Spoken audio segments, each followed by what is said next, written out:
बिस्मिल्लाहिर्रहमानिर्रहीम। द अल्लाह पे नाम से शुरू कोम च ढेर ज़्यादा मेहरबान बेहद रहम कोम कदे। राज़े च पश्तो उर्दू और English दको। Let's learn Pashto, Urdu and English. आइए पश्तो, उर्दू और अंग्रेजी सीखें। चे चमन चमन। In English we say grass and in Urdu we say घास। चमन शिंदे। Grass is green. घास सब्ज है। बाबा चमन ता उबा वर्कवी। Baba is watering the grass.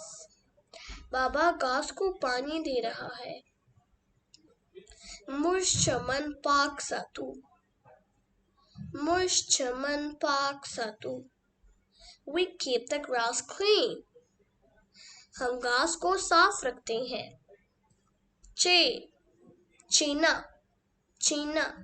In English we say spring and in Urdu we say चश्मा। मचई honey bee। शहद की मक्खी। मिर्च chili। In China, che is in the beginning. In machi, che is in the middle. And in mirch, che is at the end. Thank you for watching. Like, subscribe and share with your family and friends. देखने के लिए शुक्रिया। पसंद करें, subscribe करें, खानदान और दोस्तों के साथ शेयर करें। द कतलू लपारे मनाना خوشی کړئ راسره اوسئ له کورنۍ او ملګرو سره شریک کړئ. د خدای په امان.